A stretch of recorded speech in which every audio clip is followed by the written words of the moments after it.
Good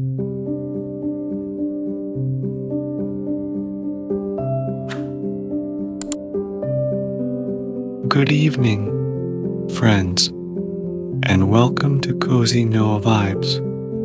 When we listen, we relax, and we become sleepy. I'm your host, Noah, and it's wonderful to have you here with me.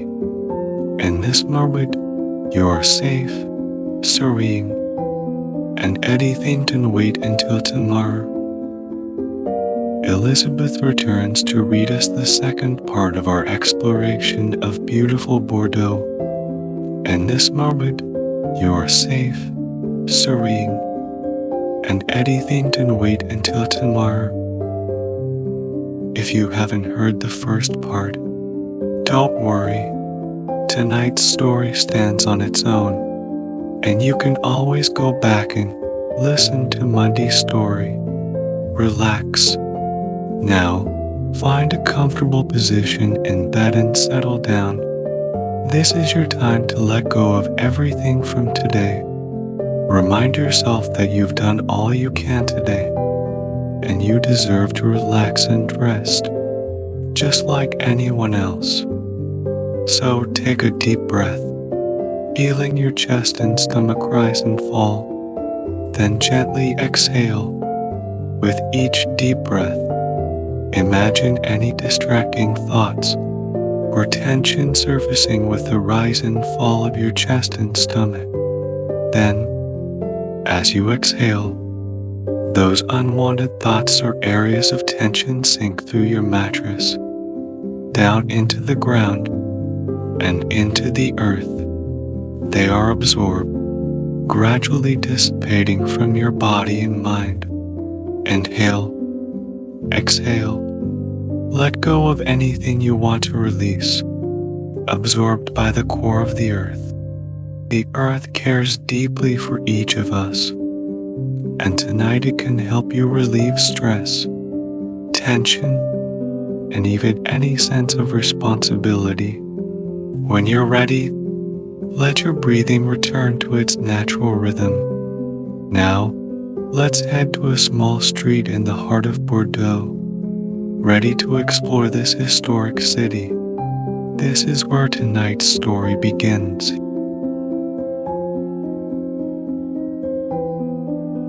The sound of a bell rings out as you walk along a small brick road.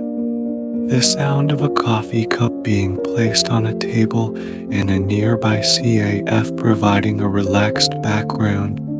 On this narrow and picturesque street, there are no cars, but pedestrians, cyclists, and CAF patrons abound.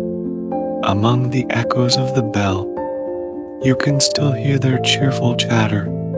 You are on your way to meet your local guide, Jean-Marc, on the second day of exploring this historic French city.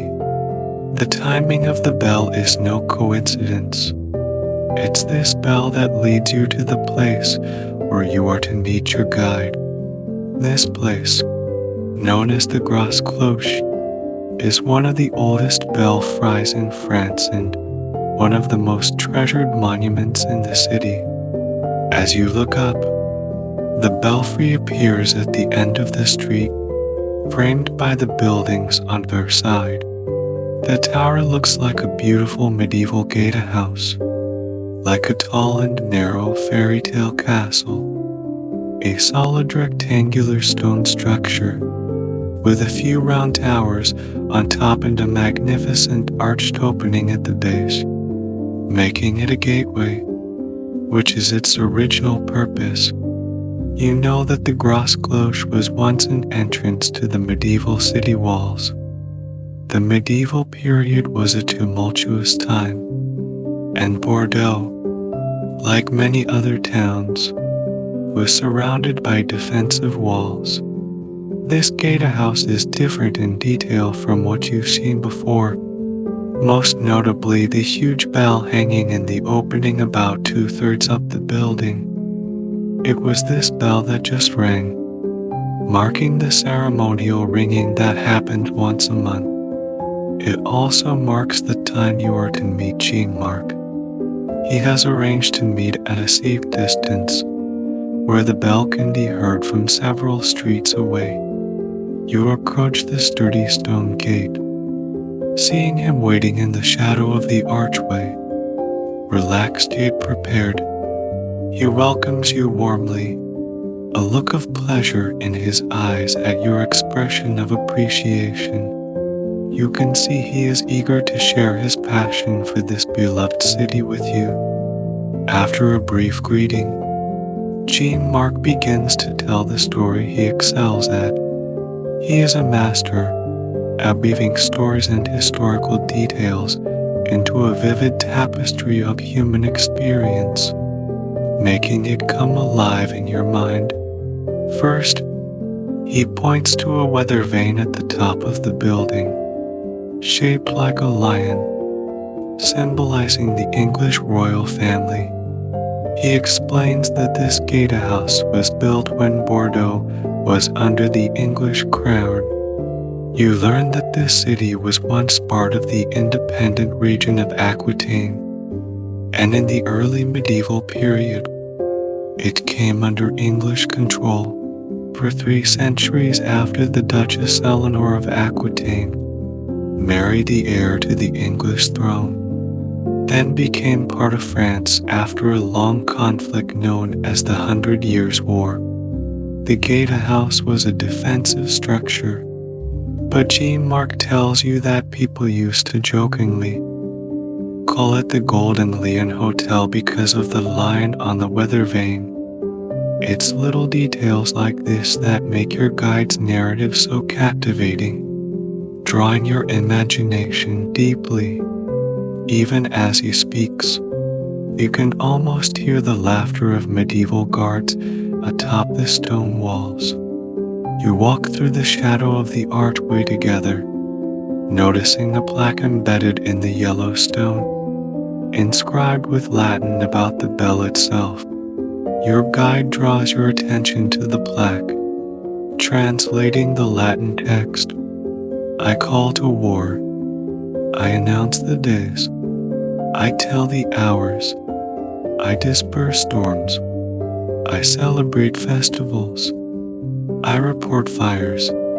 Centuries ago, this tower's bell rang to warn the city's inhabitants of attacks or fires and other dangers. You and your guide continue through the archway to see the Grosse Cloche from the other side. Emerging into the noon sunlight, you find yourself on a narrow pedestrian street, ending in a wide modern road. There, the traffic flows on modern asphalt, carrying Bordeaux's residents to their destinations. Now Jean-Marc tells you, the bell rings at noon on the first Sunday of every month, as well as for some ceremonial occasions, such as the first day of the new year and for significant dates. 3 of these dates are related to the First and Second World Wars, conflicts that touched this area deeply, leaving indelible marks on this ancient land. Bell rings on November 11th to commemorate the end of World War I. It rings on May 8th to mark the end of World War II in Europe, and on August 28th, it marks the Liberation Day of Bordeaux during that conflict. The bell also rings on July 14th, known as Bastille Day, commemorating the start of the French Revolution, which signaled the end of the monarchy and the birth of the French Republic. The gentle sound of traffic from the modern street filters through your consciousness, absorbing these details. The warm sunlight makes you feel content, and your thoughts drift happily. In a place like this, you can almost feel the flow of history, the continuity of human experience, so real and pervasive. The ancient and the modern coexist here in harmony, Low metal bollards separate the pedestrian street where you stand from the busy road. You know these bollards can retract to allow authorized vehicles into the pedestrian zone. In this pedestrian area, the cobblestones form a charming old pattern, replacing the asphalt. Next to you, a woman is taking a photo of two smiling children standing before the bell tower. Two young people, perhaps students, walk leisurely by, one pushing a blue bicycle, unhurried in their pace. One of the students catches your attention, and you notice a detail you hadn't seen before. On one side of the pedestrian area, a dozen brightly colored bicycles stand neatly in front of a shop, likely a bicycle store, adding a delightful everyday touch to this ancient place. The woman and children finish their photo session, and you hear the kids chatting happily, bouncing away. Your guide speaks again, and like the gatehouse, the bell itself has its own story. Over the years, many different bells have hung in this ancient monument. About 500 years ago, after Bordeaux became part of France, the current bell was installed. He says people affectionately call this bell Old Uncle because its sound reminds them of a dear relative. Over the years, the tower and bell have been damaged in wars but have always been repaired. Jean-Marc points out that even today, though Bordeaux has become a diverse, modern city, this belfry remains a beloved landmark. You can see that these stories fill your guide Jean-Marc with pride, and everything he says makes this place more real. And so, as you continue your journey exploring Bordeaux, you are already deeply enchanted by the city's charm. This feeling stays with you, and as night falls, your mood becomes more tranquil. May these stories and sights help you find peace and gently lead you into a warm and restful sleep. Good night.